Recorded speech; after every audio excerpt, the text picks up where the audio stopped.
Sports Lounge, folks. Number 190. I said last week was 190. I was mistaken. It was the 1-1 before 90. So this is actually number 190.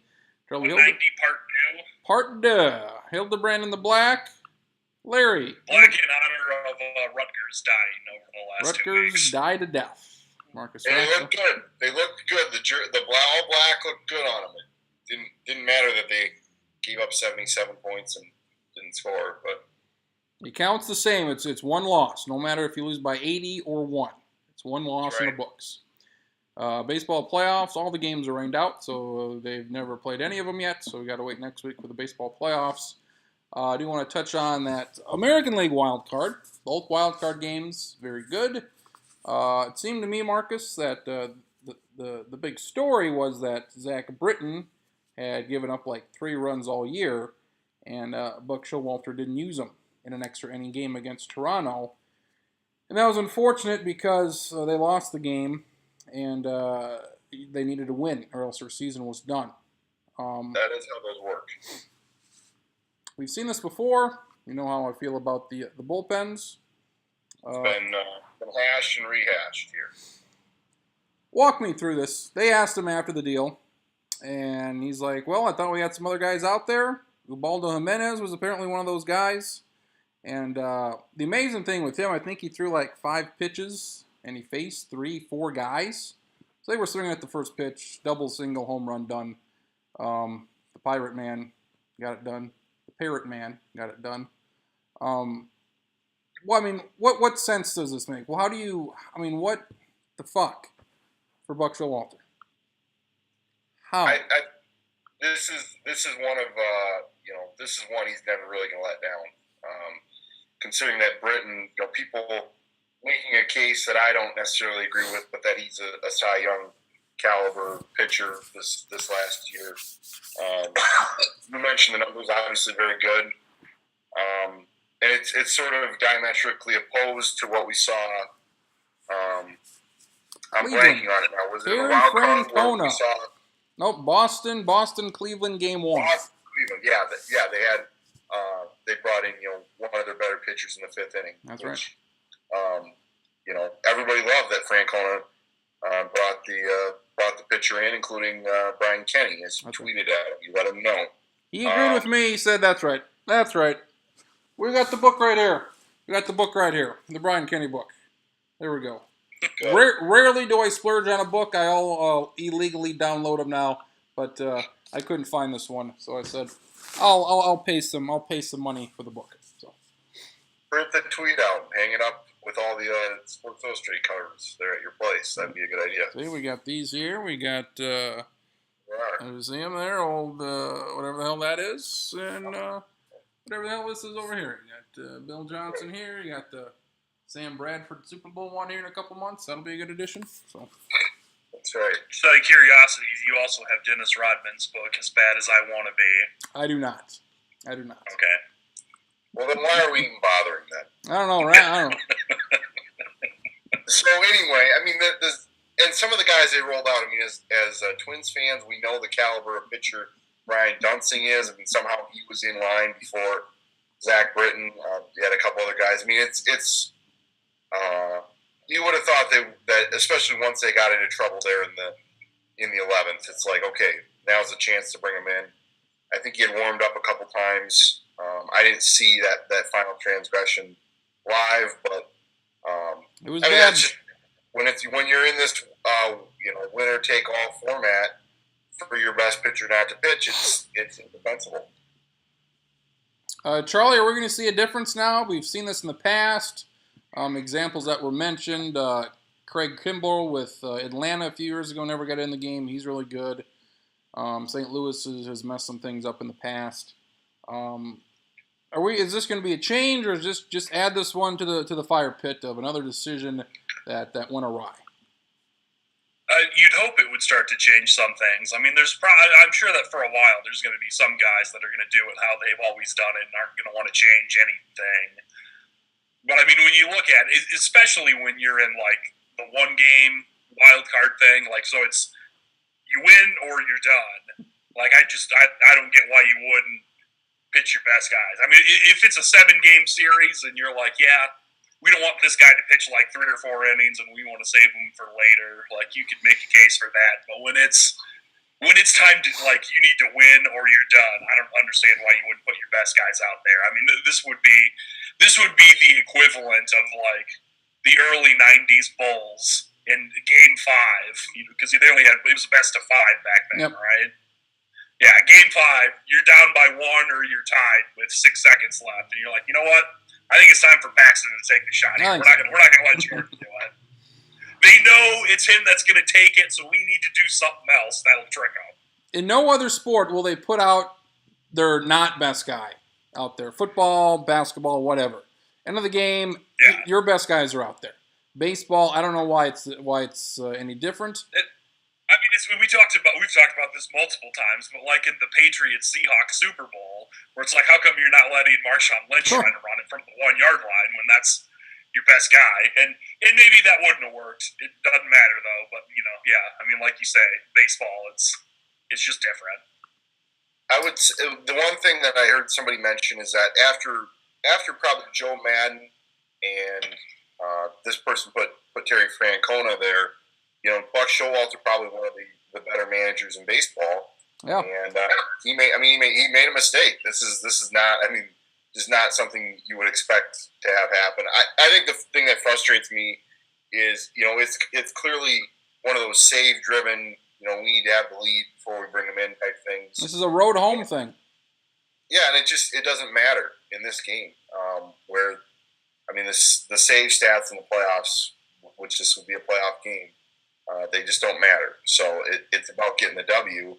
And I just like sort of the freewheeling things that we've already seen, where we've seen Bruce Bochy had Bumgarner pinch hit last night, which I love. So I just think, you have to do what you think is going to get you over the hump and to win a game in the playoffs. So I'm completely for. And then you have in the NL wild card that both pitchers had let their guys go.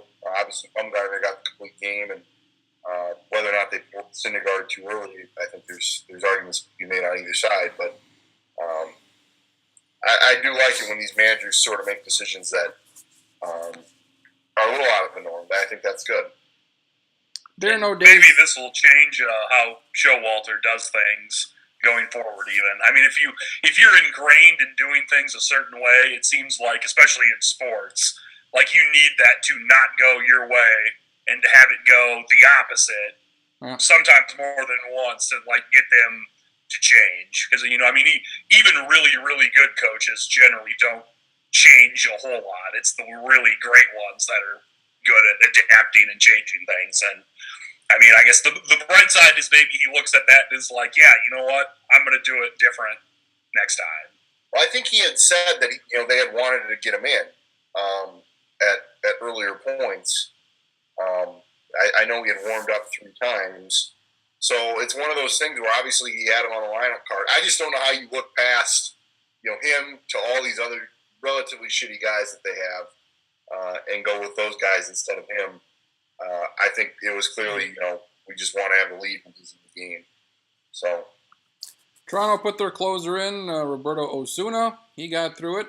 He had a 5-out save the other day versus Texas. Toronto up 2-0. So they went him.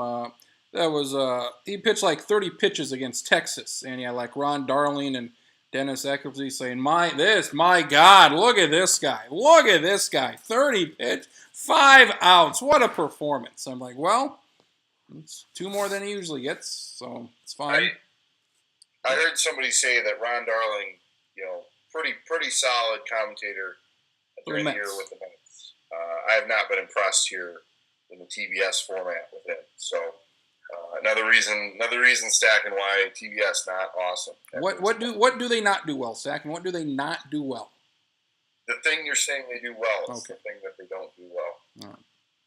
All right. So it's a home road thing. If this game would have been played in Baltimore, I guarantee you Zach Britton would have been in during the 8th or the 9th inning, like Toronto's closer was. They bring in Brian Dunsey, and he was only there for a batter. So that's, if you're going to put him in, keep that to a minimum. Darren O'Day is probably the best setup guy in the league. You want to pitch him a little bit, that's fine. Zach Britton should be the next guy out. And they put in Ubaldo Jimenez, who's not very good. The last month he's pitched very good. But that there signifies, because Toronto put in Lariano. They had went through all their setup guys and closer. So Toronto was in this, okay, if this goes another 4 or 5 innings, Lariano's going to be our guy. And Buck, he counteracted that with another starter of his, with Ubaldo, and said, okay, if this is going 4 or 5 innings, this is going to be this guy. So he was of the opinion he wasn't going to bring Britton in no matter what. 11th inning, 15th inning, he put a starter out there with the intention of hopefully him going out there and pitching 70 pitches in 5 innings and trying to save a bullpen for God knows what reason. So, and a lot of people here like Pedro Martinez, but he's one of these guys defending this. And I feel like I'm watching a Trump surrogate out there defending all this stuff, which is one of my favorite things about this whole presidential thing. Oh, the N-word, everybody uses the N-word. Of course they do. But him defending this and saying, oh, you can't bring the closer in, and it's like, how does somebody like that think like that? When everybody thinks he's great and thinks he's a great analyst, and he goes out and says, well, you save your closer. Save him for what? I don't get it. It's bad. Ubada, I say, came in the game for the Orioles. Jesus Christ. Bumgarner, he's the greatest playoff pitcher ever. He did his thing. 120 pitch complete game. Shutouts, as Amon would like to say, complete game. That's a tough question, man. Huh? Yeah, why? I don't know. How do you feel? I don't know how the hell I feel. I don't know. Why are you busting my balls? I just want them. I don't know. I guess I'm good. I guess I didn't say that. What do you want your legacy to be? I don't know. Yeah. Jesus. When Addison Reed comes in the game, he's their setup guy. He did fine. Then they bring in Familia, the closer, had 50 saves this year, and he blew it. So it's the way it goes sometimes, their best pitcher. It just didn't work out. And as we have seen here in the Chicago series, the Giants, they've struggled to score runs now for the last 3 months. So if they were going to beat the Cubs, their pitchers were going to have to pitch shutouts or give up 1 run at the most. And that has not been the case here early on. So Bumgarner did what he did. Toronto beating the hell out of Texas. Charlie, a lot of us were picking a Toronto Red Sox American League CS. And Indians up 2-0. Are you surprised? Red Sox, even though they didn't have home field, whatever that's worth. Rick Porcello's their best pitcher this year. Trevor Bauer for Cleveland's not exactly great. Then in Game 2, they had Corey Kluber. He's a Cy Young guy. Are you surprised Cleveland's up 2-0? A little bit. There's a lady at work, not in the sports department, but in the news department, that is an Indians fan, and I remember someone asking her about this series. The baseball team or the people? A day or so. What's that? The baseball team or the people? The baseball team. Okay. With the side of the movie also. Okay. But she was quite confident that Cleveland was going to win, and I remember I didn't say much or argue with her, just being like, I'm surprised that you were so incredibly confident. But maybe she knew something that they're up 2-0. But isn't it like they played in like the ALDS in like the late 90s or something, and Cleveland was up 2-0, and then just got like shellacked the last 3 games? I believe that's correct. Pedro would come out and throw out of the bullpen in that Game 5, and he pitched really well. Marcus, I think this thing's going 5. I don't see Cleveland having much pitching beyond Kluber here on out. And maybe they'll use their bullpen great. They brought Andrew Miller in. He pitched 2 innings, 5th, 6th, a little bit of the 7th. It was a great move. Won him the game. I think this is going 5. I tend to agree. I am dialing up the pitching matchups here, so I know who's going. David Price, again, not good in the postseason. I looked at these numbers the other day. He's got like a 5 ERA in the playoffs. Clayton Kershaw pitched pretty well and went like 5-6 innings. He did well. Buchholz and Tomlin, that's garbage on Monday.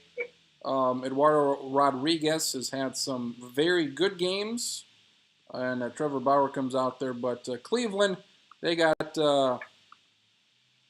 Kluber out there for a game 5 if need be. So they're kind of sitting on that. But the pitching in this series is just not impressive. I tend to agree with you. It's probably the fun. The echo, it's not. For you. I can hear it also. You can hear it? Yeah, when I talk. It's not good. I can hear it when anybody but Crimmins talks. Well, for Christ's sake. Was this a problem weeks ago? Last week it was. Well, let me try something. Let me get these on and see if we can. If it picks up anything. Which could be a problem. I have some headphones. You've got some headphones, so I can help you out. I've got some headphones, see if it picks up any noise. Hello? There we go, we can hear you. Better? I am still getting it, but it is way, way, way quieter. Because before it was whenever I did it. Like in my ear, it was twice as loud as how I said it. Yeah, it's a lot better now. Yeah, I don't know how that's going to work. Now you can't hear us? Well, I can hear you. I don't know how it's going to sound when if you want to replay it. I don't know how that's going to sound. Well, I'm sorry to hijack the whole show, but yeah, I think this series is probably going to go 5. But the pitching is not impressive. Toronto, surprisingly, has the best pitching in baseball this year, or in the American League, ERA-wise. So they're set up pretty good. Dodgers, Red Sox, Dodgers, Washington, seemed like that's going 5. Seemed like a nice back-and-forth series. And Cubs in Toronto, hopefully they don't blow it. That'd be a pretty good World Series there. So, baseball done. College football wasn't a great week. Had one really good game in Tennessee and A&M. The usual 3 touchdown. Used up every break in that game. To make so every other game was bad because they cashed in theirs to try to keep Tennessee in that game as long as possible. The usual 3-score, 3-touchdown comeback, and it was a deal where A&M was ahead the whole game. They never put it away, and they just kept Tennessee around, and Tennessee scored their couple touchdowns like they do. Late into that one, we went overtime. Tennessee, it's something else because all their games have been the same with the slow starts. And people say they're a good team. It's hard for me to, these comebacks are impressive, but it's hard for me to say they're good when you are so shit for so long. It's a hell of a fine line. Big expectations. Charlie, are they a top 10 team? I am going to say that I want to wait and see what they do against Alabama next week because they're really banged up. Even if they don't win, I'm okay if they get behind big against Alabama and come back, or if it's just close the entire game. Even with a loss, I think that would kind of further validate Tennessee this year. But if it's kind of like that Arkansas game where it's just like, oh, well, yeah, they lost by 20 or whatever, and it wasn't quite as close as the score indicated, then I would say that Tennessee's probably a top 25 team, but not deserving to be in the top 10. As of right now, especially with all the injuries they've had, I'm leaning towards they're not one of the 10 best teams in the country. There were a couple times late in the game where A&M had long touchdown runs. Trevor Knight had one. And it's a situation where, the only way Tennessee can come back is if they get the ball. And if you, slide at the 2, they're probably not getting the ball back. Is that something you would do there, Marcus? Because we saw the running back again fumble out of the end zone, and it's a deal where if you run out of bounds or you get down at the 2, they don't get the ball back. So would you not score on that situation? Because that's the only way Tennessee can come back. I don't give a shit if they're down 2 touchdowns with 2 minutes left. They're going to find a way. Yeah, in hindsight, I guess this is a scenario that comes up quite often. The smart thing is probably to go down there But I just can't ever really begrudge players for scoring and adding on to the lead, even if that means that the other team's going to have a little bit more time to potentially answer with a score. And if he scores there, they're up 2 scores again. I mean, it's a good position to be in. It's a freak play that the ball scoots out the back of out the side of the end zone and you get a touchback. So I think it was a good call. I mean, I don't blame him for trying to score. Hindsight would definitely indicate he probably should have gone down inside the 5 or the 10-yard line, because then you can run the clock out or maybe even kick a field goal. But it's one of those sort of eternal debate things, and I've always given a little bit more credit to the kid scoring the touchdown. I think, I kind of agree that there's times where you should go down and not score. I think that's a bigger deal in the NFL than in college, though, because the quarterbacks are so much better in college or in the pros. I mean, that it's easier to score quick and make up a lot of ground. Where in college, you can do it, but there's just so many more X factors and things that go wrong that seem to just not work out right. The numbers for Tennessee were quite impressive. Almost 700 yards. The 7 turnovers, the dozen penalties or so, the injuries. Really, they should have lost this game by many touchdowns. But, 7 turnovers, Jesus Christ. They fumbled twice, almost going into score points. So they left many, many points out on the field. Texas A&M, they got a chance here in a couple weeks to play Alabama. Charlie, I would say 10-2. Nothing less than 10-2 would kind of be a disappointment right now for A&M. They got 2 tough games. I think they play Ole Miss yet and Alabama. So maybe they got a Sugar Bowl waiting in their wings. I would say, is A&M the second best team? As of now, I would say that they are. They look really good. I don't want to say they could beat Alabama because they look really good, but they look to be the team that could maybe give them the biggest run the rest of the way. And I agree that they look like one of the team. They look like the team most likely to not win the division, but still get in a fantastic bowl game and blow out a Big 12 or Big 10 or ACC team somewhere and be like, oh yeah, we didn't win the conference, but we're really, really, really damn good this year. Trevor Knight can run it a little bit. He's not the greatest of passers. Is he good enough? I mean, he's beaten Alabama, or he's beaten Alabama before, right, with Oklahoma?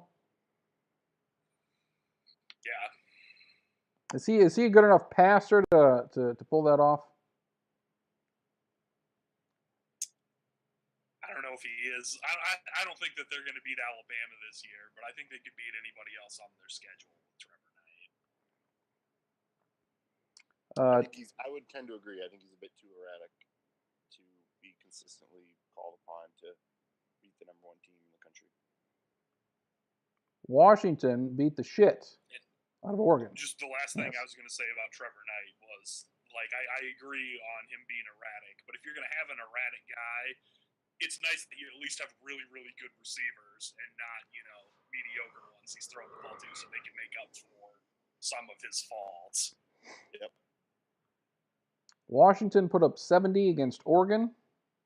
They've beaten the 2 best teams in the Pac-12 over the past 5, 6, 7 years quite handily. Washington by far the favorite now to win this conference over Stanford.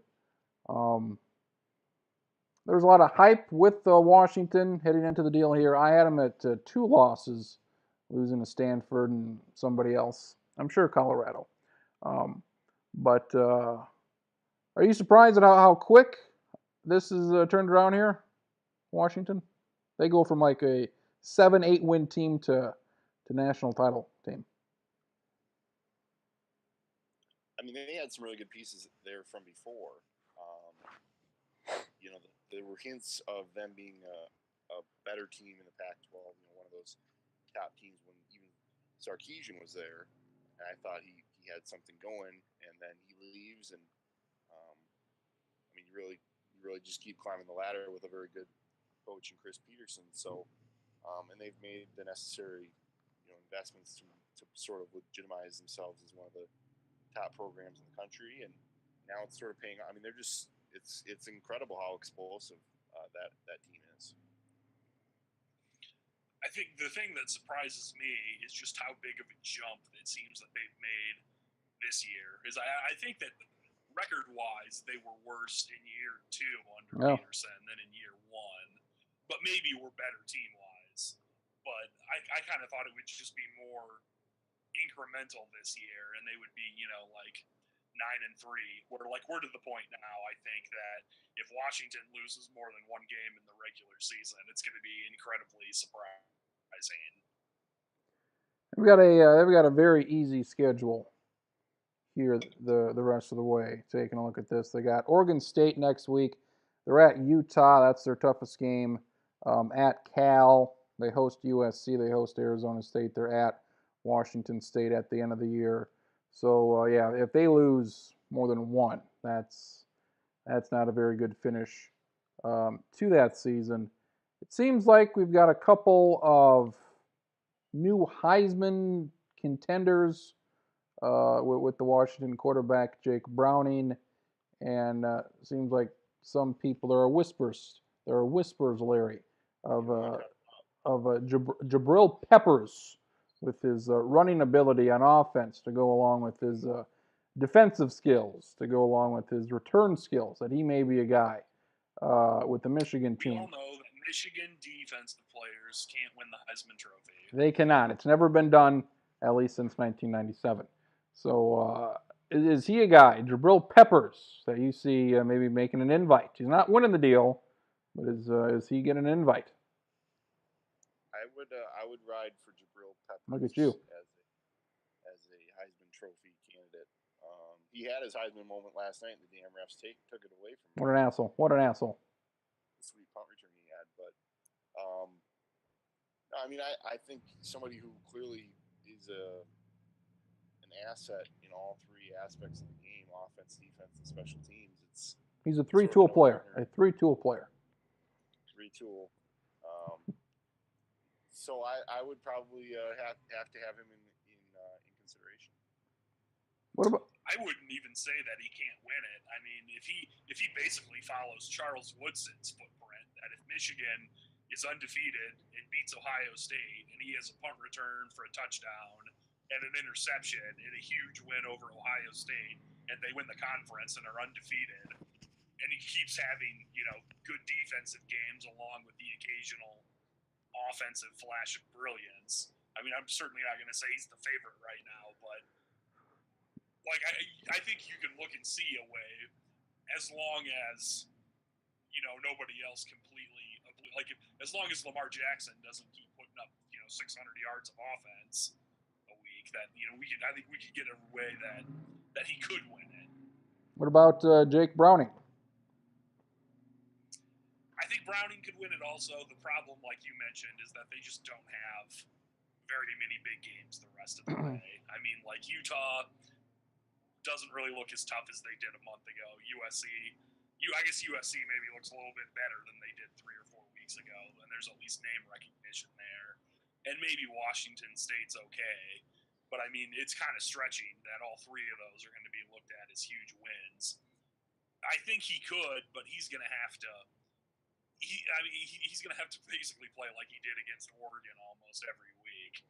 Have 350 touchdowns, passing yards with few interceptions the rest of the year, along with a few running touchdowns.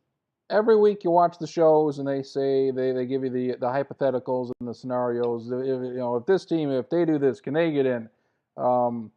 It seems to me if Washington, if they lose one game, they're maybe in trouble. Because they, like you said, they don't have that signature win. Stanford, we'll see what the polls say on Monday, but Stanford may not be ranked. Oregon's awful. I don't know who the hell that signature win is against in that Pac-12. So if they lose one game, and it's probably not going to be against an all that great of a team, unless it's Utah on the road, my Utes. Would they be in trouble if they lose one game more than anybody else because they don't have that signature win and it's not left on the schedule? They could be, and just to take this a fun step further, let's say that everybody in the Big 12 has 2 or more losses, so nobody from the Big 12 is getting in. Let's say Michigan finds a way to gag against Michigan State like they continually do, and also lose to Ohio State. So you've got undefeated or 1-loss Alabama, Ohio State, and Clemson teams, and along with Louisville, who finishes 11-1, and a Washington team that finishes 12-1 with the Pac-12 title. And in that case, I think that would be interesting where we would look and see how much does winning a conference championship really matter, because Louisville probably is not playing like a super difficult schedule, but it definitely looks better than Washington's does right now. Does winning the conference mean a lot, Marcus? As far as the playoff, is that a tiebreaker? Hard to fault Louisville for losing the 6 points to Clemson versus. I mean, if Louisville runs the table, they're going to beat Houston. They're going to beat Oklahoma. They beat Florida State. They played Clemson close. And with Washington, they just didn't have the opponents to where you can say, yep, they did this, they did that. Well, they beat Stanford. Stanford's probably going to go like 9-3. Should winning the conference, even if it's not a very good conference, is that better than going 11-1 versus playing 3 top 10 teams? I tend to think no, because to me it shouldn't matter. But I think what we've heard from the people kind of in charge of this, it shouldn't matter because they say they want the top 4 teams. Now that being said, they talk about, well, you want to win your conference, you put a lot of emphasis on that. And we have heard that before from these people that pick the playoff teams. So I'd rather it not mean that much in your scenario. I'd rather take a second place Louisville team over a champion in the Pac-12 in Washington. If Washington's undefeated, I think it's difficult. But if it's 11-1, I think you have to give a benefit to Louisville because that loss, whoever Washington loses to, is not going to be as good. Here's another one, just for fun. Let's say that Louisville loses to Houston. They're done. So Louisville's done. Houston done because they've got the 1 loss already. And then Michigan loses twice again, so we don't have to worry about Michigan getting in with, not winning the conference. So you've got Ohio State, you've got Alabama, you've got Clemson that are all in. Both Washington and Baylor are undefeated. Fuck. Which team gets in then? Washington. Because both of them have played very, very poor non-conference schedules. In a 9-game conference schedule, but against a conference that doesn't look that good. I mean, would Washington playing someone in a conference championship game be counted as a positive, or would they say we don't even care about that? I think it would. Would there be you know what? Maybe Baylor's better, but we don't want to deal with Baylor having nice things, so let's just leave them out. Without looking it up, I'm assuming Washington's non-conference is as bad as Baylor's non-conference, which is the worst non-conference. I don't think Washington played anybody. They had one of the most embarrassing non-conference schedules out there this year, playing your culinary academies and such. So, yeah, if they're both undefeated, I mean, it's not good. It's not good for either side. But I guess Washington did play a Power 5 team. It was not a good one, though. They played Rutgers, Idaho, and Portland State. Bad. That is bad. Rutgers, who looks like a 1AA team against Michigan. Idaho, who will be a 1AA team within a couple of years. And Portland State, who is a 1AA. Rutgers looked like a 9B team. That's what they fucking looked like. They looked bad. They looked like Sunshine Bible brought to life in the college ranks. That was bad. I gotta say, that's probably an insult to Sunshine Bible. Goddamn right it is. Charlie, why did I not see LSU play Florida today? Why did this game not happen? They decided to postpone/cancel the game. How bad is that? Just postponed and try to make it up. I'll believe that they make it up when I see it. How about, South Carolina played Georgia. Looked like Georgia had about a dozen passing yards, so that's not good for their freshmen. But Georgia wins. This was about as mismanaged as you could probably get. They called this game, and there's no. You want to call some games? Maybe if you played in the state of North Carolina yesterday, you probably shouldn't have played. If you want to cancel those games, that's fine, or postpone them until today. But Marcus, do you think we see this game? Because if they're not going to make it up in 2 weeks, then they're going to have to get some funky scheduling here. Well, I'm just going to say that I think they still made the right call to cancel that game. Could they have not played today? Oh no, they, as far as like playing it on Saturday in Gainesville, I think they made the right call. That's fine. Playing it then. I stand. What would you have done? My point that I had before, that they should have been played at the Georgia Dome or That's somewhere like that today, because that was not a place that was heavily impacted. So, I want to see it happen, because I think it'd be stupid to have two teams in that conference play 11 games, and then you've got, and there's a chance that Florida's maybe involved in the SEC title scenario, and that's. I don't think they want to be in a situation where they're playing one less game. So, I don't think we're probably going to see it. There are a couple relatively reasonable solutions here, but it does require a lot of moving pieces. It probably requires Alabama and Georgia to move their bye weeks and stuff to make room for those respective games against LSU and Florida. So, I'm not sure that's going to happen. It makes sense, but I just think when there's all the politics involved, and frankly, it should have been played this last weekend. That's the mismanaged part of this. In some other location, play the game in Birmingham, or play the game in, wherever else you need to put it, Mobile, Alabama. And I realize that Florida's, they don't want to give LSU a home game in this scenario, but you have to get the game played. And I'm sure South Carolina didn't want to give up a home game last year, but they got the game played in Baton Rouge. And sometimes I think you just have to do that.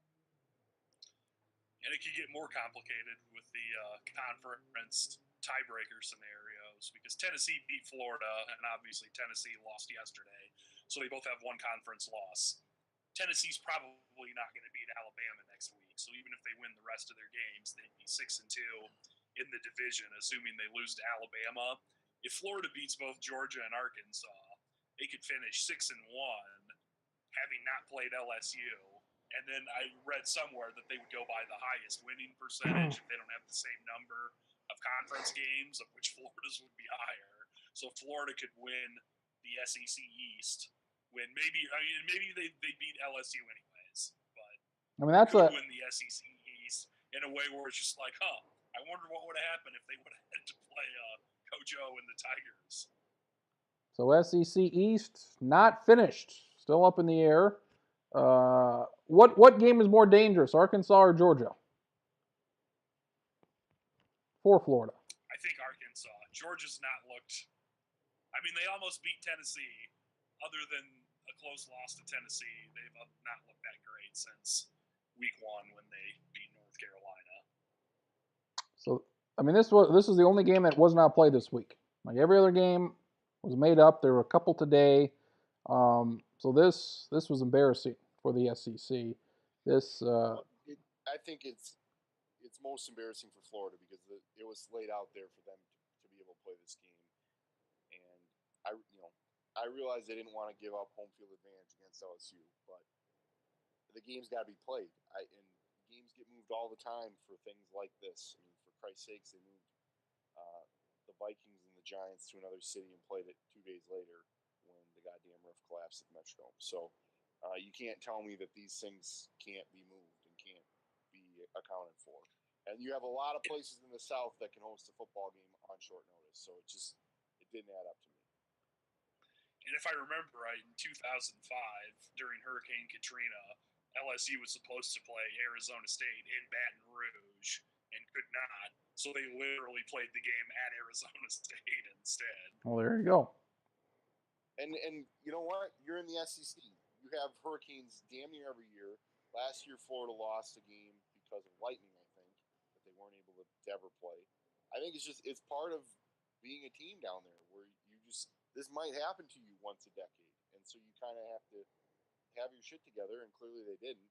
I think it is a black eye, like you said, for the two teams and the conference. African American eye it is. I think every team should have a list of 3 or 4 stadiums. Saying, okay, if something happens, Georgia Dome, that's number 1 on our list. Anything going on there? Nope. Superdome, what do you got going on? Belk Bowl, what do you got going on this week? Miami, what do you got going on? Any other, I mean, they should have a list of 4 or 5 stadiums they have an agreement with saying, if something happens, which it will sometime, can we play there? And that's the way they should do it, because this greatly benefits Florida going forward. Miami shit the bed against Florida State, so Miami, hard on them. That's no good. I was looking forward to them playing North Carolina this week, and now that game, not a whole lot going on there. Stackins. It was weird seeing a Florida State Miami game that came down to a Miami weird. messed up kick. It's weird. Something different for once. Va-Tech's own Nathan Stack, and he's very excited. Maybe Va-Tech's the best team on that side of the deal. So again, the ACC, a big mess, as always. Notre Dame, North Carolina State, I have no idea why that game was played. That should have been postponed. It was beautiful. It was as much rain as I've ever seen on a field. I found it interesting, the play calling of calling a bunch of passes and not that many runs for Notre Dame. So maybe this is a bad season for Notre Dame. They had some playoff hopes. If they go like 3-9, Charlie, is Brian Kelly going to have one more year to turn this thing around? Because this thing got out of hand in a hurry. Close losses to Michigan State and Texas and Duke. They could have won all of them. They won none of them. My gut reaction is that he won't get fired this year, almost no matter what, because I think Charlie Weiss had a 3-9 year, and they're still paying him. Fired. And then the next year I think they went 6-6, and then he got fired. But I would imagine, I think, to me at least, and this is from a guy who generally roots against Notre Dame, but Brian Kelly's the best coach you've had since Lou Holtz. I don't think you want to get rid of this guy unless, like, you absolutely have to. And that sometimes weird stuff happens. They lost this game. I think you can hold the other losses against them. I'm not really going to hold a Hurricane loss against somebody where weird things have happened. And I think it would be foolish for Notre Dame to get rid of the best coach they've had in over 20 years. But I would also kind of like to see him get rid of them just to see what they do instead, because it would be entertaining theater. I completely agree with Charlie. I think it would be stupid. You know, I'm not sure in the Charlie Weiss scenario you laid out if they had BCS championship aspirations and went 3-9. But that's true. That would be the equivalent of this team, a team that thought it had a pretty decent shot at the playoff, and is not going to get there, and is going to have to fight to reach bowl eligibility. I think I agree. Brian Kelly is one of the better coaches they've had. I always shake my head when I watch Notre Dame and he's swearing like a sailor on the sideline, and you're coaching at what's supposed to be a prestigious Catholic university. That'll never stop being funny to me. But I also don't think they're going to finish 3-9. I mean, they're going to manage to find a few more wins along the way, even if that schedule is really difficult, which it is.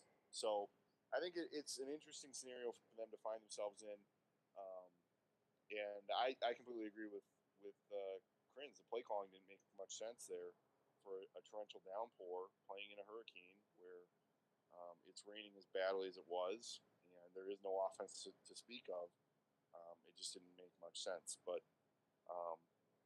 I think it should. Yeah, it probably should be marked somewhere in the record book. Hey, put an asterisk by that game. That was the hurricane game, because 10-3, where the only touchdown comes on a block punt, where they barely could pick it up. That should be noted somewhere. when they show the weather maps, and it's almost always green for rain, it's got to be really bad to be a color worse than green. And they show where Notre Dame and Houston and NC State are playing, and it's like all red and orange and yellow. And you're like, you know what? I think we can throw our way through this. That's probably not the greatest game plan. I saw somebody point out on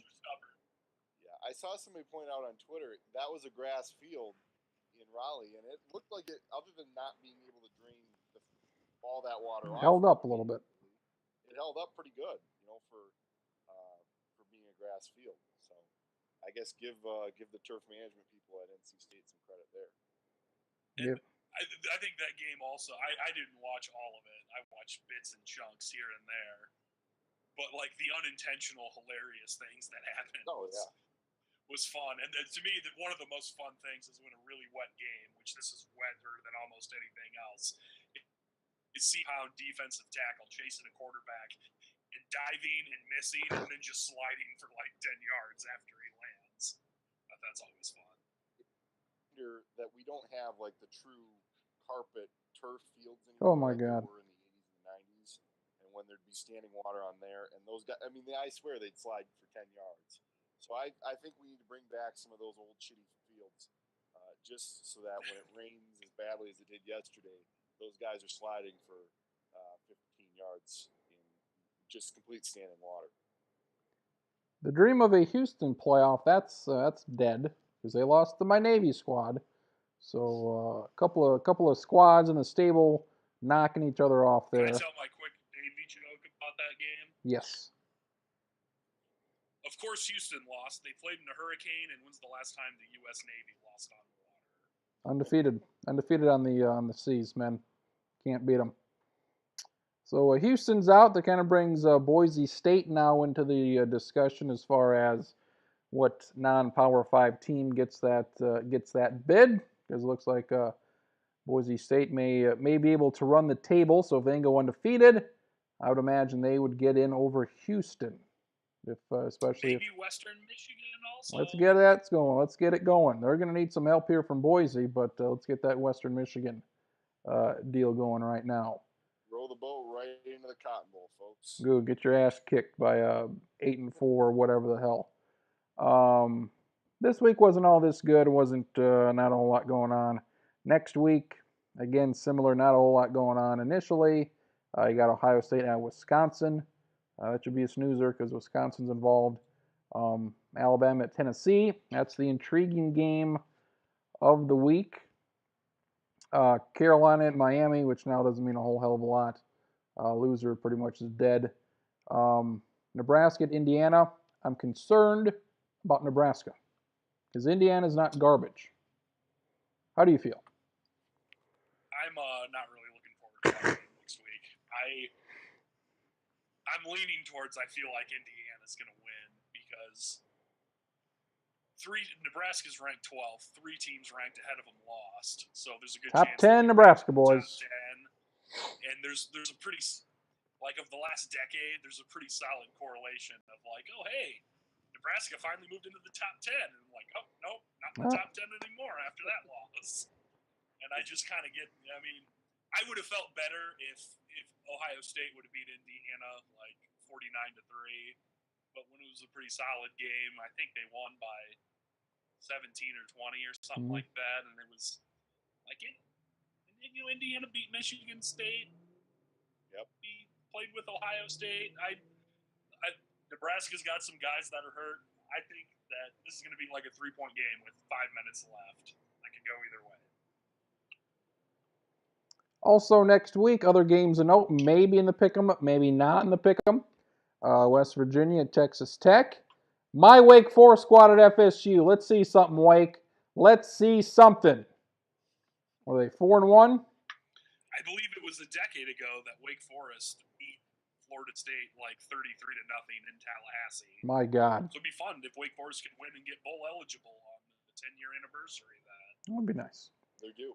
Arizona State's at Colorado. Utah's at Oregon State. That's about it as far as notable games of the week. Oklahoma beat Texas. Lots of points scored. and Texas's defense is awful, and they're going to need a new coach pretty goddamn soon. I think the feeling's going to be there. So, anything with the pick'em, anything with the conference picks. We're getting down to midway through the season. If you're picking 4th or 5th, maybe it's getting a little bit harder to pick some conference teams. Fair to say? I'm pulling it up right now. Get the scores. Get the scores.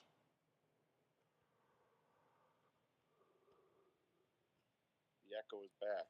It's back. Why is it back? I don't know. I've not changed anything. Well, somebody who claims to be in charge of the pick What do we got here? did not update the Conference. pick 'em. The conference standings or what? Conference picks appear to be updated. Okay. Currently, we have Mr. Schottenkirk and Travis each with 42 wins. Charlie 38. I have 37. And Mr. Stacken 36. That's the way that works out there.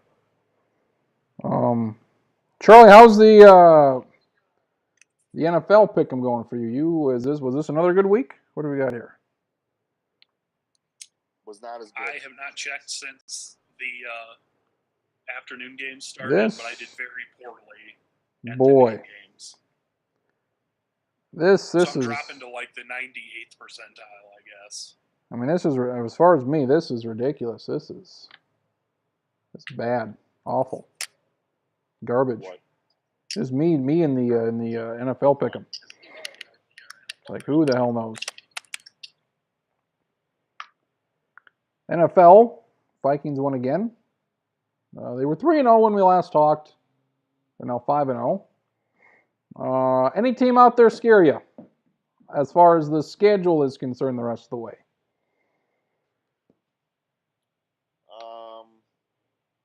Vikings go to the Eagles. That's one I'm. Oh boy, I'm excited. God damn, am I excited? Excited for. Oh, I'm excited. Nervous, but oh my God. I'd like to see Carson Wentz brought back to earth. I mean, when you can beat the Browns and the Bears and almost beat Detroit, I don't see how you can't get on that bandwagon. I mean, so that's an awfully impressive string of wins there they put together. I mean, it's hard to contend with some of the NFL's premier teams, such as Cleveland, Detroit, and Chicago. Are you ready to go? I'm all in on this Super Bowl deal here. Are you there yet? 5-0. This defense, just killing fuckers left and right. We're having some serious audio issues on the end from you. From me. Yes, your microphone is it's like vibrating. It sounds like two flies are having sex on it. What has happened? Okay, it stopped doing it. And the bright side is it appears the echo's gone now too. That's good. I did nothing. It's something with you. The echo is on you. The flies having sex. I've heard a couple of echoes. They're very faint. Nothing. What was your question? I'm sorry. The defense is great, is what it is. Yeah, defense is amazing. I love that it's mostly like a bunch of no-name guys in the pass rush. I mean, you got Tom Johnson, you got Tree Floyd. Floyd, he's been out for like 3 weeks now. Well, yeah, I mean, he hasn't been in the lineup, but yeah. Stephen. Yep. Daniil Hunter, another really solid draft pick from a few years ago. You have Everson Griffin. They can't spell his name right on his jersey. No. And then you have Brian Robinson, who has somehow been on this team for 11 years. That doesn't seem right. He's been on the team as long as Peterson has been. So, and then the linebackers. I mean, as somebody who is leading the Chad Greenway watch here in Mitchell. Did he even play today? He made a tackle on the very first play. I didn't even see. I'm like, oh yeah, he's on the team. Yes. Yeah. Aside from that, I mean, he's barely ever out there. I mean, considering that if they're in a passing situation, they have Kendricks and Barr, and then after that, it's he's not any good. 5 defensive backs, and it is amazing that Captain Munnerlyn sort of having another career year or career revival. I find Xavier Rhodes. I find interesting all of a sudden Xavier Rhodes missed like a game, and all of a sudden he's known as the shutdown corner because he shut down Beckham on Monday night, and Kelvin Benjamin didn't get a catch, and they beat the Hopkins. They had like 50 yards in garbage time and a touchdown, and Xavier Rhodes, he's been good for his entire career, and all of a sudden he's like, oh, look at Xavier Rhodes because he played on Monday night versus Beckham, and Beckham's a bitch. What do you think about that? Amazing. I mean, It is amazing how those storylines are built up. Like, the only reason we have Beckham and Norman is because those two fought like bitches for an entire game last year. That's the only reason that became a thing. And yeah, I mean, Xavier Rhodes is a good corner. I still wouldn't classify him as a shutdown guy because he commits a lot of penalties. He's always holding back there, but for the most part, he plays pretty good defense. And I'm just, maybe it's me that I'm not like prepared for the Vikings to have a true shutdown guy in that, Darrelle Revis, Josh Norman type category. I like how aggressive. He is there. I like how aggressive the defensive backs are. They get plenty of holding calls on them, but even when they don't get penalties, it still looks like they're fucking holding them, and they're not calling it all the time. I'd say right out of the chute, be aggressive, hold guys, touch them, move them. Do whatever the hell you can because they're not calling a whole hell of a lot. The two other undefeated, Two things there is that one, Zimmer is essentially the defensive backs coach. I mean, that was his thing all through. Where did he coach before here? I've never heard where he, like, you can't really look that up, or do you know where he coached before here? History, Saskatchewan Roughriders. Mm. He was with the Rainfire NFL Europe. Rainfire. So, and then the other thing is that's a very Seattle approach. Always on these defenders. How's the echo now? Does the echo change at all? Yeah, it's better. It's better now? Yep. You don't hear it now. Okay. Always in these guys' kitchen, always being physical. That's a Seattle thing where basically they had the mindset a few years ago that, and probably have it now, that you can't call penalty on every play, so you're going to be on them. And I think that's worked pretty good for the Vikings. I mean, the point I was making before is you just have all these guys in the secondary that are basically having career years. I mean, Harrison Smith, Sendejo when he's been playing. It's just really impressive. Is the audio any different for you? Yeah, for a while. Everything sounds fine to me now. I don't know. It just kicked me off for a while. Every 5 minutes, just change whatever you're doing, Krenz, and that should help. Okay. So. I'll take my hand out of my pants. I'll see if that helps. There you go. Adrian Peterson, can we, and it's a relatively small sample size of like 3 games, but they should be fine the rest of the year. And I kind of mentioned it. Huh? That's the thing we were talking about, though. To me, it's not a small sample size. 3 games? You've had McKinnon and Asiata before. I think that's a helpful thing. Like, they brought in Ronnie Hillman, and everybody crapped their pants about, oh no, there's no Peterson. But you had McKinnon, you had Asiata. They've been serviceable in the past. You know what kind of combo they are.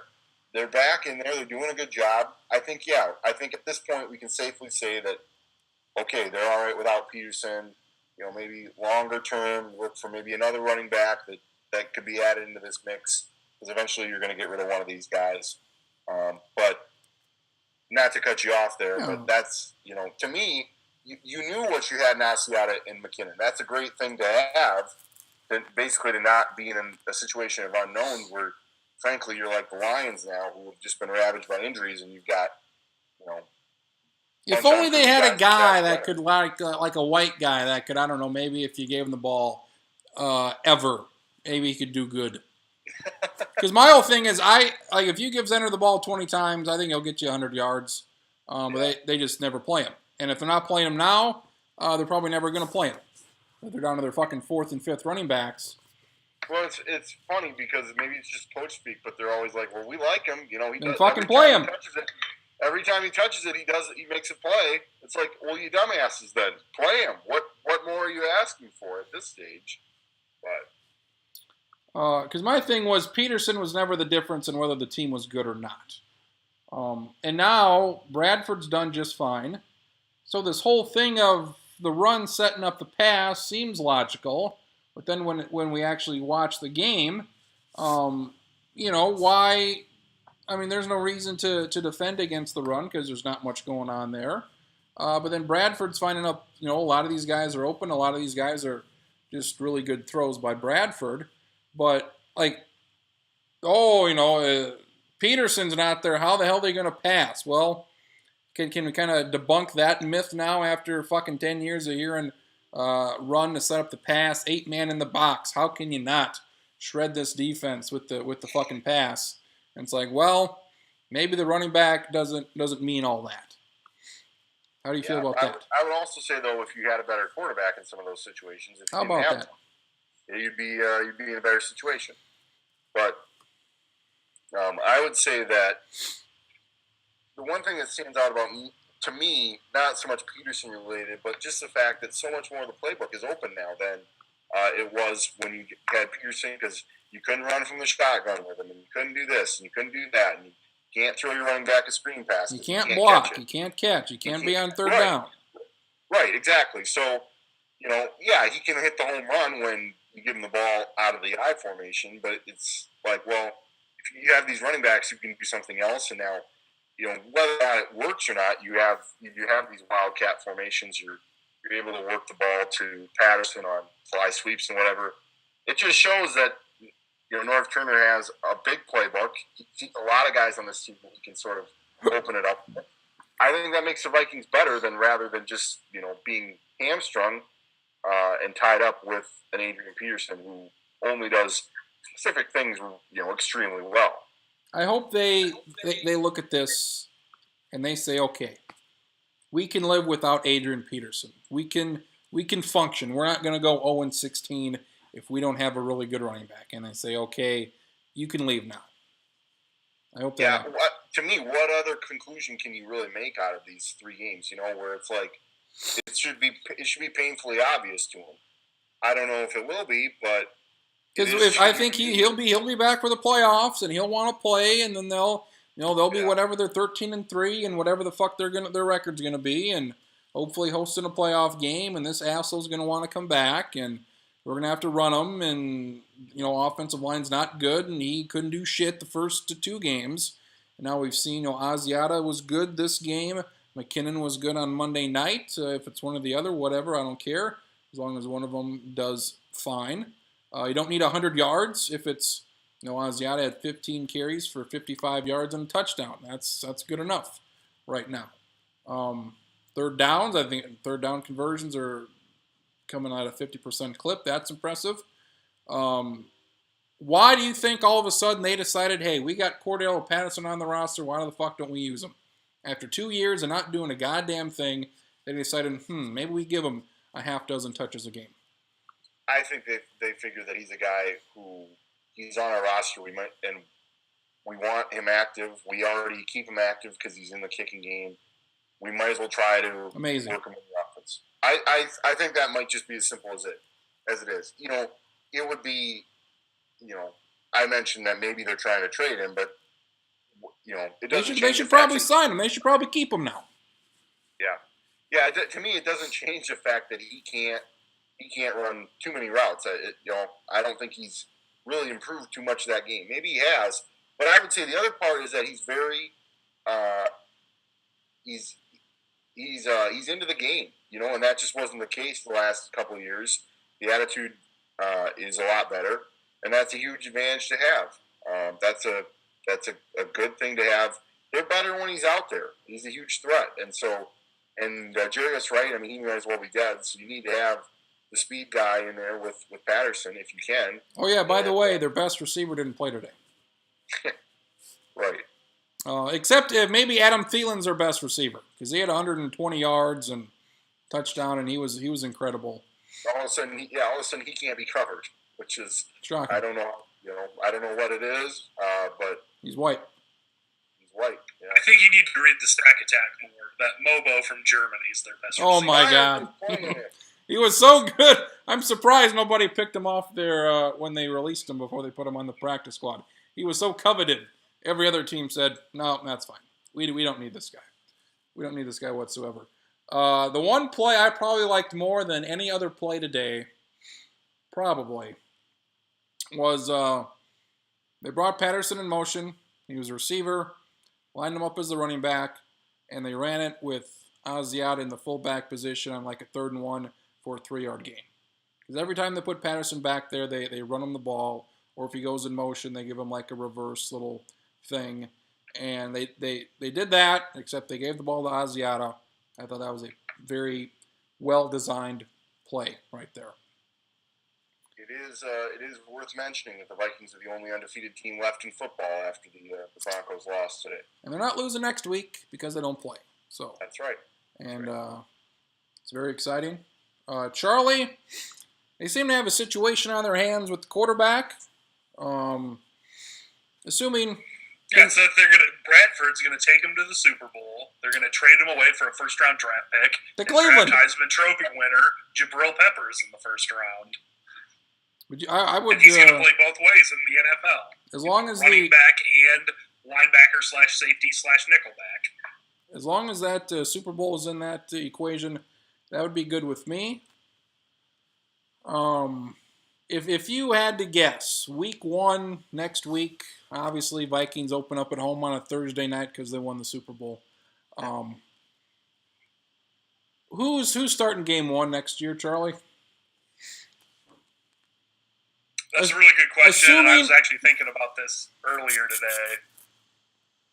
I'm going to go on the safe side. How about this? It's still going to be Bridgewater for now. If you make an impassioned speech or just a really valid point, you could sway me pretty easily right now.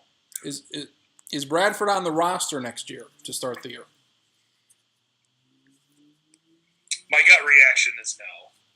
He'll be traded. That they'll attempt to try to trade him for somebody else, but I'm not like super confident in that. Marcus. Well, I don't know. I mean, now I'm starting to go the complete opposite direction. Where if they win 12 or 13 games, do you really want to be like, yeah, let's go back to this other guy who might be pretty good, but has not. I mean, this obviously depends on how successful they are this year. And especially if they're successful in big games late in the year and in the playoffs where it's harder to get and score points in general. To me, Sam Bradford will be the starting quarterback next year, game 1. To me, it's hard to know how long Bridgewater is going to be out, but you got Bradford for this season or next season because you didn't know. And the way he's playing right now, provided he doesn't get hurt, I think it's the ultimate sort of consistent. You know what you're going to get out of Bradford. Even Bridgewater had the games where you didn't always know, what sort of production you'd get from him. And I think it also long term gives him a chance to sort of ease his way back into the action. And then maybe the middle of next year, depending on where you're at, then maybe you've got a hard decision as far as really committing to one guy for the future. Because to me, it's probably a 2-year deal with Bradford, and then after that, I think you let him go, and maybe he gets paid too much by somebody else. At least that's the way I probably approach that. As of right now, it's interesting to me, and this is just like a 10,000-foot view looking down, but it's interesting the parallels between 1998 and this year for the Vikings. Yep. That they're undefeated later than almost anyone else in the year. They've got one side of the ball that's that unbelievable. Is probably the best in the league. Mm-hmm. Oh, for fuck's sakes. He was in the middle of something good there. Now, I got to piss like a racehorse, too. I was going to have you talk NFL for like 2 minutes because I got to pee very much. The similarities with the quarterback getting hurt, and it is something else. You have receiver emerge in Diggs, like you had with Moss. You have... I guess you had Robert Smith in '98, but yeah, it's just I think a really really captivating approach here, especially since the schedule appears to kind of be opening up, and it might be a while before they lose. I mean, it's amazing how good that defense is. I'll come back to that. Are they okay? For the rest of the year, but yeah, we went off of Charlie's point there. Making the comparison.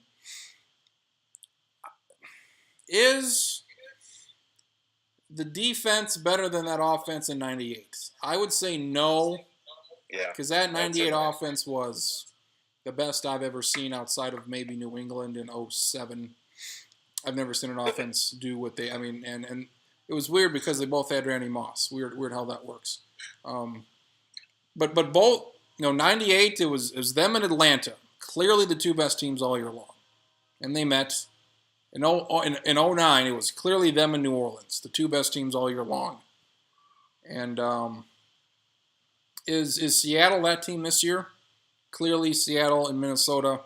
Seattle got off to a rough start. Maybe we got to see a couple more games from them. Yeah, I'm in the we've got to see a couple more games, but it seems like they're probably that second team. It is. I would also agree that the '98 Vikings offense is probably better than the defense now. But let's give this another month and a half, and who knows? In this day and age where it is way easier to be good at offense than defense because of the rule changes, it's impressive what they're doing on defense. Well, I mean, if you're holding teams to 10 or 13 points a game, I mean, that's just...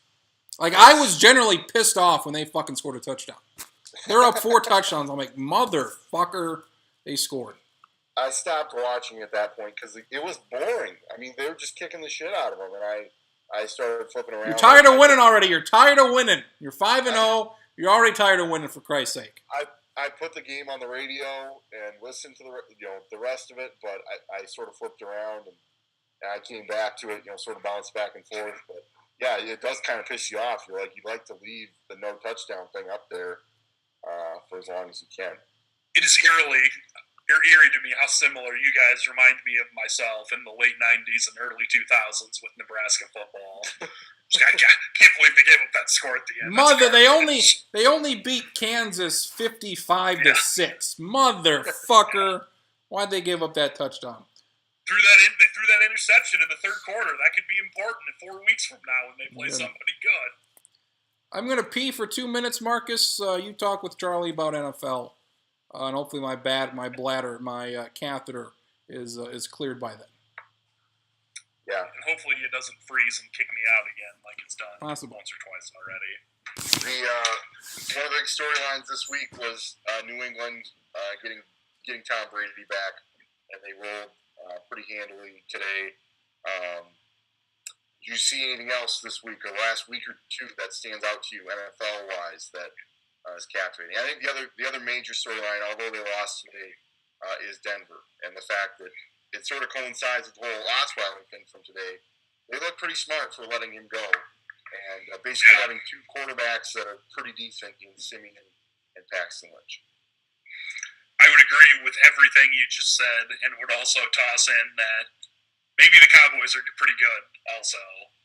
I mean, I think that also there could be some interesting Cowboys things where they're like, yeah, maybe we're going to trade Tony Romo for draft picks in the middle of Dak Prescott's rookie season.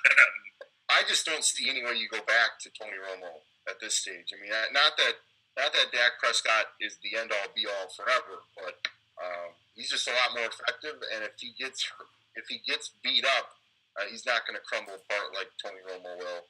I mean, he's just not a young guy anymore. So the benefit if he's just younger than Romo is that if he takes shots, you're going to be like, ooh, that looks painful. Hopefully he gets in the ice bath tomorrow. As opposed to like, is that the one that ends his career because this guy's had nasty injuries? And I generally do not like the Cowboys and usually root against them. I kind of feel bad for Tony Romo. Oh, I do too. Yeah. If you're this weird cross section of fans that's Oregon Ducks and Cincinnati Bengals today, though, you probably got some PTSD from watching Ezekiel Elliott run like mad at Fury World, just all over that Bengals defense. So, agreed. So, and then I'm not gonna. Trades are always difficult in the NFL because it's tough to see.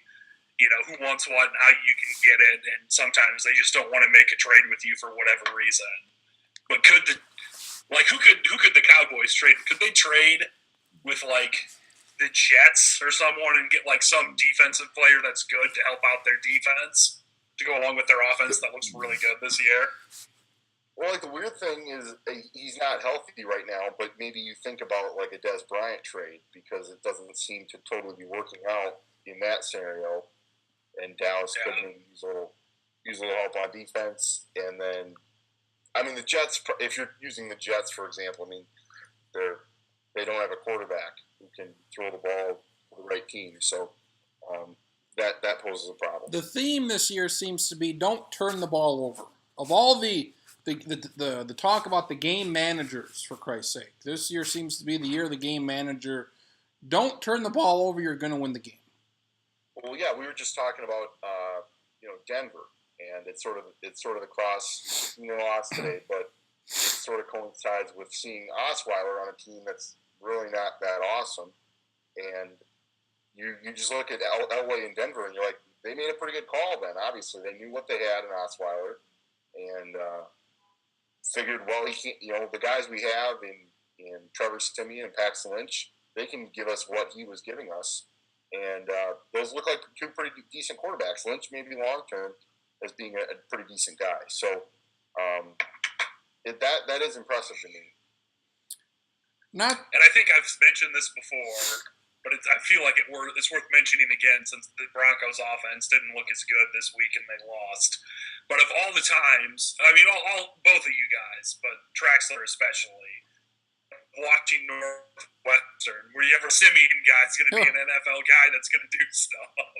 I was just always like, you don't look very good, Trevor Siemian, but I guess that's more Northwestern problems than Trevor Siemian problems, looking back on it with hindsight being 2020. Well, they ran through like his senior season stats at Northwestern, and he had like 11 touchdowns and like 15 picks. And you're like, why the hell is this guy starting in the NFL? But that's probably more a Northwestern thing than anything else. I mean, the kind of a scary little line of Northwestern quarterbacks that have gotten at least pro roster spots to me. It makes me a little uncomfortable. Not that the AFC has been the parity league, because it hasn't, with Manning, Roethlisberger, and Brady for the last 15 years being the only, basically representatives. Baltimore a year here and there. It looks like Steelers, Patriots, Denver, the usual suspects there. And the NFC looks a little bit more wide open, but the Vikings and maybe Seattle kind of blowing things out. Dallas, we'll see. It's weird how these teams with owners that don't panic and general managers that don't play just for this year but try to make good decisions over time tend to be really good in pro sports year in and year out, as opposed to like my Dolphins who change everything every 4 years and are just awful. Well, and also with like, you have some of those teams from last year, Arizona, Carolina. Arizona had like, what's appearing to be like a perfect year. They had the career year from Carson Palmer. Now he's hurt. He's going to regress. You have Carolina where they let a couple pieces go and probably put it all together last year. And so now you're seeing Minnesota sort of emerge. I think Green Bay will be in the mix. You've got Seattle that's very clearly going to be at the top. After that, what about Atlanta? Atlanta's good. Yeah, Atlanta's good. I mean, obviously they probably proved that today. And they're kind of weird because they come and go a lot as far as playoff and being a contender and stuff. But, yeah, I'd say at this point they're definitely right there. We'll get to the debate here in a bit, but Charlie had a trivia question. Sorry, I'm not going to go through everything, but last week I said that it was kind of like 1992 because Nebraska and Miami and Colorado with other teams had a combined one loss while there was a Clinton running for president. 92. So the trivia question, can you name the 25 teams who finished ranked in the final 8 people in college football in 1992? Wow. Some of it is very similar to now. Some of it is not similar to now. This is good. As kind of happens in sports with stuff like that. And I guess we'll start with Trax. Who's the Brian Dozier leading this thing off here? There we go, Marcus. I will take I'll take Nebraska. Nebraska finished 14th in 1992. That is correct. Florida State. Florida State finished 2nd in 1992. That is correct. Number one now, number one then, Alabama. That is correct. What about Washington? Washington. Yes, they finished 11th. I guess some of these, it's got their records here. Washington finished 9-3 that year. I'll go with Miami. Miami, who lost to Alabama in the Sugar Bowl, finished third at 11-1. Was 92 the first year of the SEC title game? If it wasn't, it was really close to right around then. I know that. Because I know the first two games, SEC title games, was Alabama and Florida. And Alabama was highly ranked in one of them, and Florida was like 20th or 18th. So if a loss there knocks them off, I'm not sure. 1992.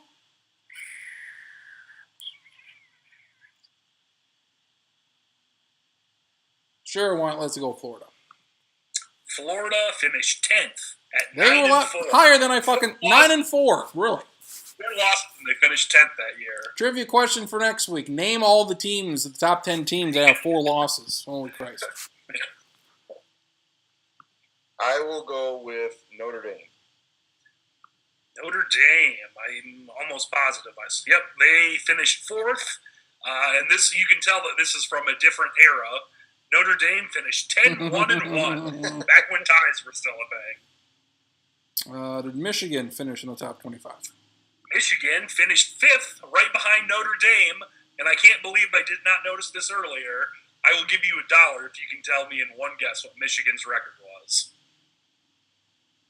10-0-2. Close. 9-0-3.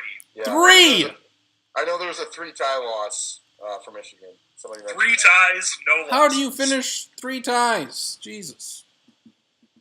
Well, when there's no overtime, then the game is a tie. Yeah, and they finished 5th. Show some balls and go for 2 at the end, for Christ's sake. Do something.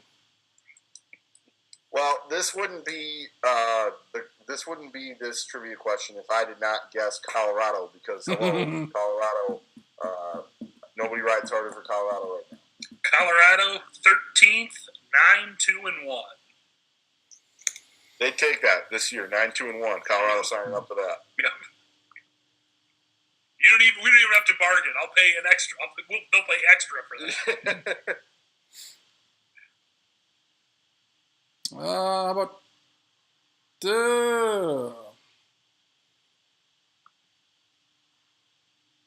about Penn State? Date.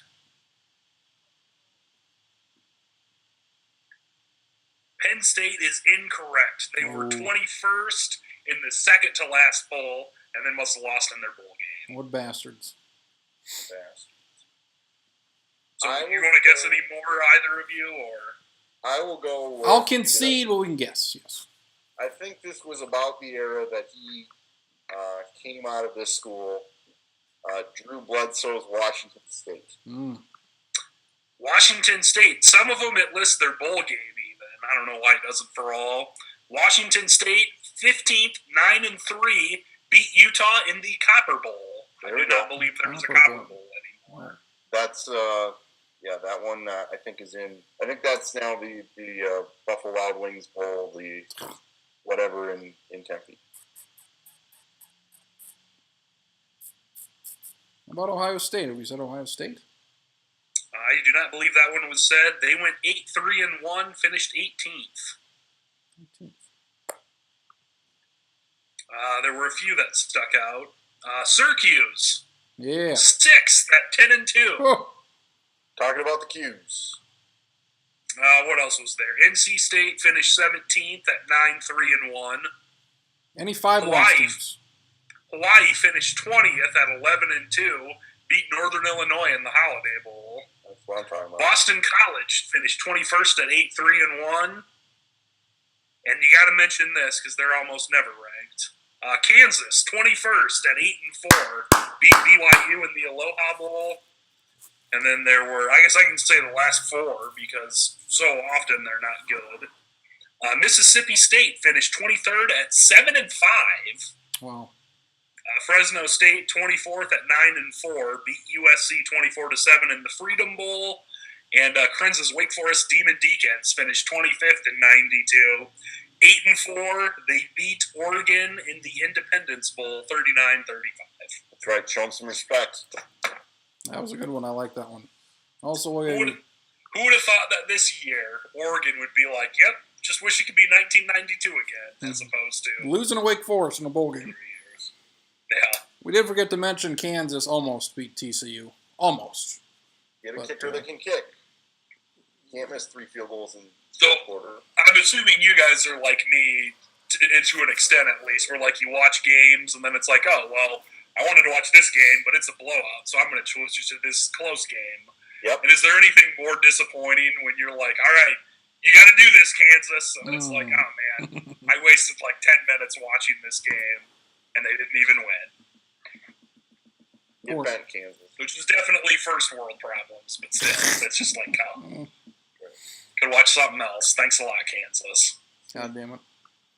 There's a debate tonight, number 2. Maybe more people may watch this one than the first one, which is hard to believe because the build they only had about a 10-day build or so between the two, and the storyline this time is that Trump and all the comments he made to Billy Bush of all people on a bus 11 years ago. Billy effing Bush. Not Randy Bush. I don't even know who that is. He's a guy with a hairdo is what he is.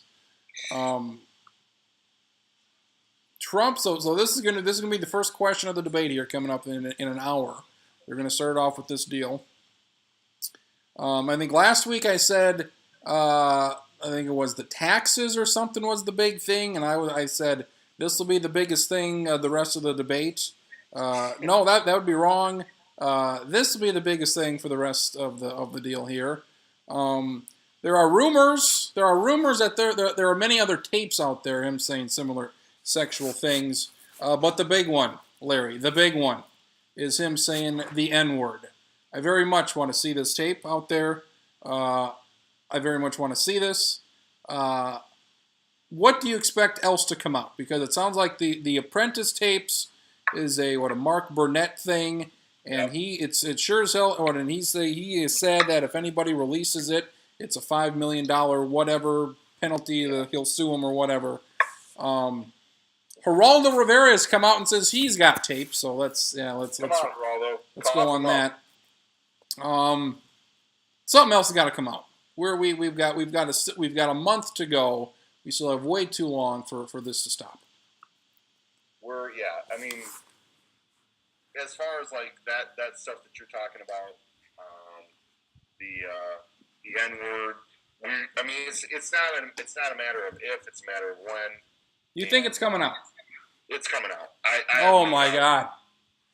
I have no doubt that it's going to happen, and I mean, I would say in this next week we're going to see something. I mean, we're either going to see more of what we saw in this first tape, which was pretty explosive, and I mean it's amazing that now at this point we're at the second debate, and it's not even a question of who's going to win the election.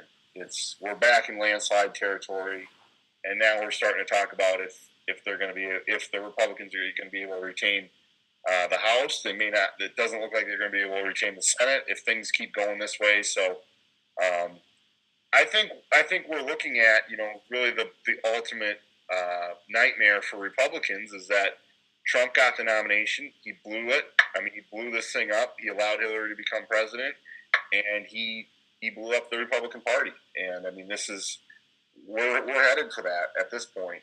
It's quite impressive. It's quite impressive.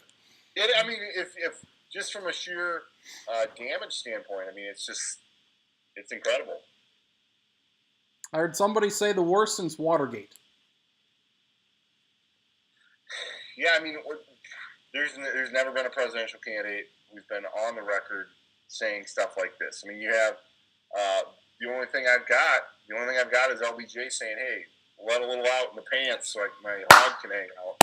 And other than that, we've never had anything quite like this. So And then you have I don't know if you're. I've got CNN on because I just can't wait for this to start. I'm not even watching. I'm glad Stacken's not on because I'm not watching Football Night in America. Oh no, we got to watch those Rams Bills highlights. How can we miss it? I gotta watch. I'm dialed in for this. The pregame, I don't care. This is going to be terrific tonight because you not only have unprepared Trump, but you have desperate Trump because he's got to save it tonight. He's got to pull off this miracle performance that we know he can't. I mean, he's just not going to be able to do that at all. And he trotted out now the old Bill Clinton rape accusers and had a press event before the debate tonight, and they're supposed to be in the audience. So this is going to be crazy. I think Hillary will shrug it off pretty good, and I think she'll, if it's a lot like the first debate, she's just going to set the trap, keep setting the traps, and Trump will continue to fall into the traps. Wrong. And then you've got the town hall aspect, which I'm curious to see what sorts of questions we end up seeing from the people there who are supposedly undecided. And why did you bankrupt the USFL? Why did you do this? Why there's not USFL football out there anymore? Why did you sign Herschel Walker? How come you did not notice that Macaulay Culkin was in New York by himself? I have to figure that. I mean, he's going to get some tough questions from the people in the crowd, and I think Hillary is a lot better in this format as far as being able to relate. I mean, I know she's a very cold person, but I think she's going to be a lot better at relating with the people in the audience than Trump is. I can't wait to see him try to. The body language is going to be terrific tonight. I expect that to just be great. I'm watching, Charlie, there's a WWE pay-per-view on right now. Nice. And, which one is it? It's No Mercy. My favorite Nintendo 64 wrestling video game was WWF No Mercy. And it was announced earlier today that the main event is going on first, which I would assume is because the debate is on at 8 o'clock. And instead of putting the main event out there at 9:30, it's out there right now at 7. Interesting. Is that what you would have done? Put your number one thing out there before 85 million people watch this debate again tonight? I don't know if I would.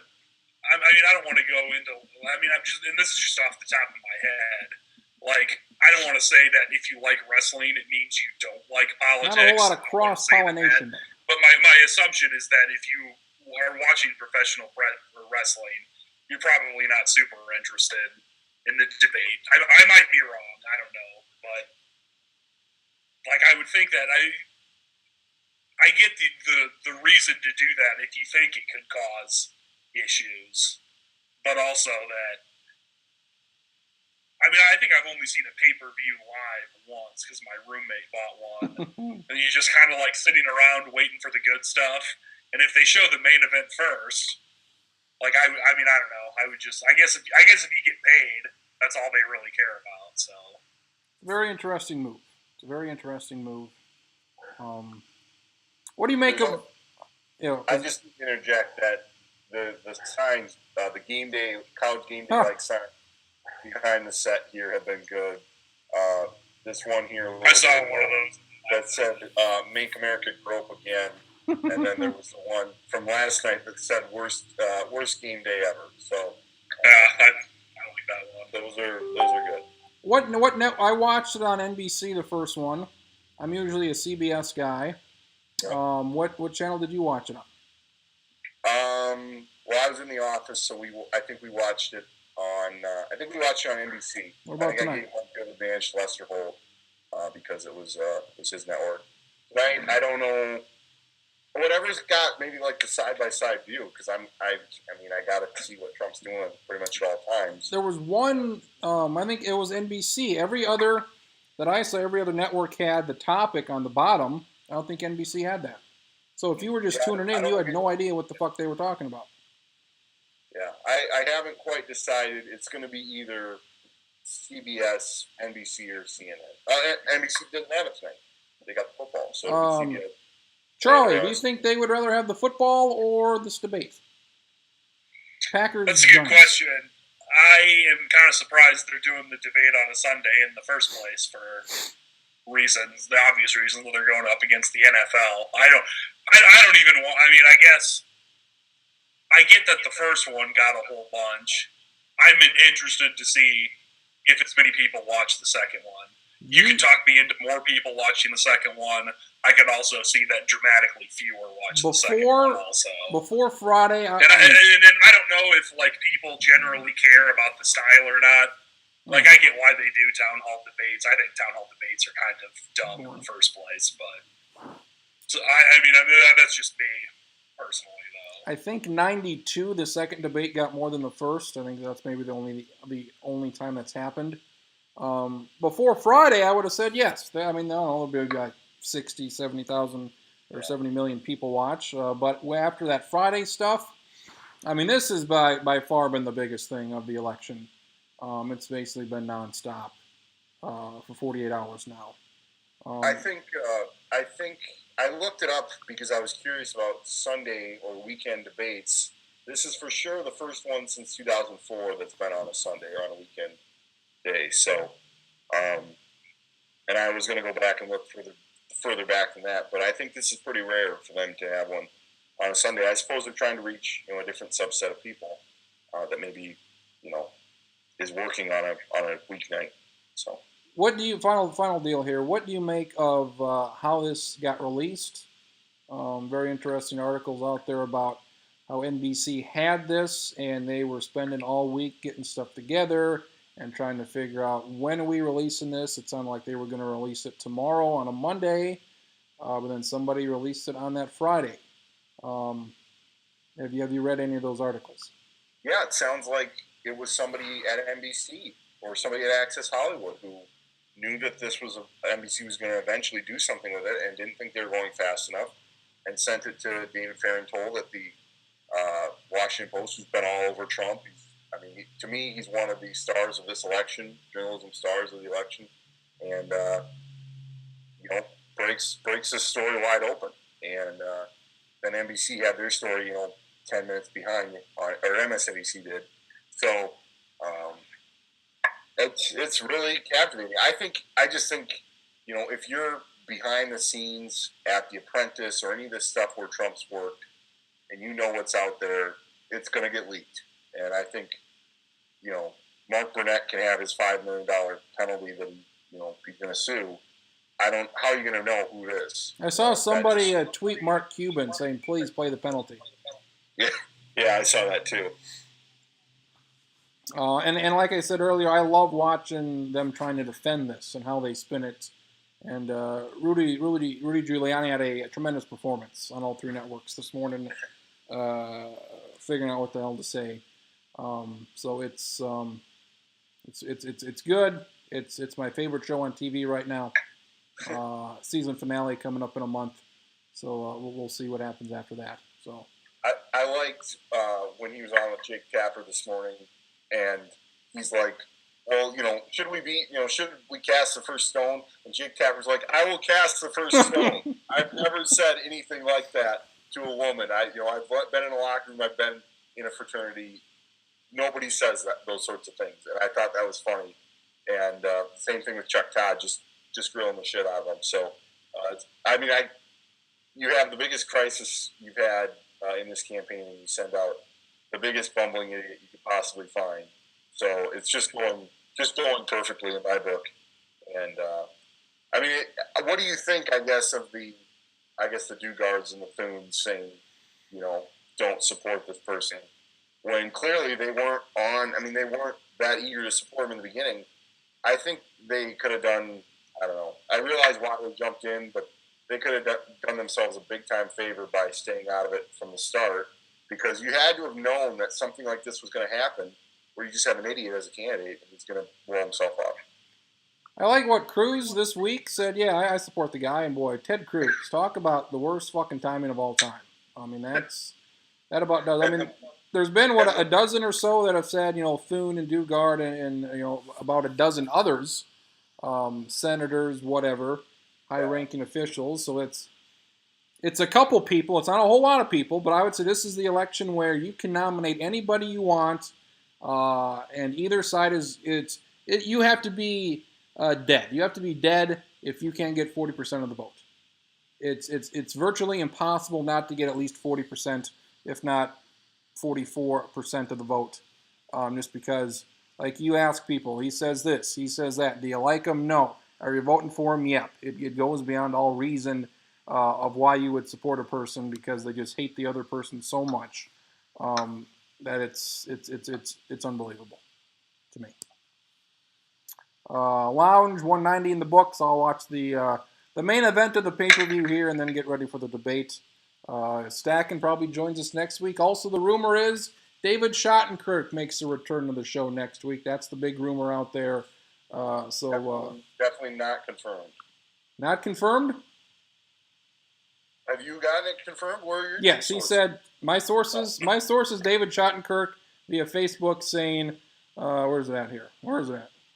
I'll be back and better than ever next week. So that's what he says. I'm not holding my breath. Okay. That's a public threat to him. Also, is Stacken going to announce that he thinks that Brookings is going to get College Game Day again at some point this year? Let's drum up the support again. There's the big Youngstown State game in a couple of weeks. We got to drum up the support. Big stadium. Read the tea leaves. Oh, Because the kid sent the letter about and mentioned Taco John's and Reese Davies' response, so that's all you need to know about this happening. Oh, there you go. And we'll get his thoughts. He was at the Viking game today, so that's his first game at the new stadium, the first of many games. So we'll see what jersey he wore. I don't know what the favorite is. Probably not the Mr. Stacken number 10 jersey. Probably not. Do you think he bought a Bradford jersey while he was there? I hope so. Bradford and Zach Line jersey. Sure. I'm guessing he went with his wife. There's a good chance that he might have worn that jersey. It's a bad look. It's a bad look. We don't need that. We don't need that. You want to wear that indoors? That's fine. You want to wear that to some parties? That's fine. You want to wear it out in public? Boy, we'll have an intervention. The Nathan. Which one? The Mr. Stacken of his wedding jersey, basically, number 10. Yeah. Mr. Stacken. Yeah. So maybe go with a player. I don't think he really has many current players, Chad Greenway, besides guys that actually play. I forgot about that. That it's weird that his last name is Mr. Stacken. So if they want to say Mr. Stacken, they have to say Mr. Stacken. Mr. Stacken, hello. Pizza. The Mrs. is the Mrs. and the Mr. It's hard to mix them up.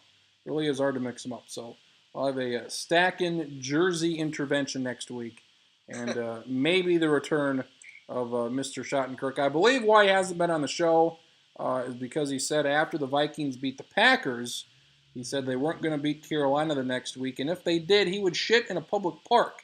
So we'll have to get an update on what park in the St. Cloud metro area he decided to say, I'm going to shit, not in a public restroom, in the literal park next to the swing sets.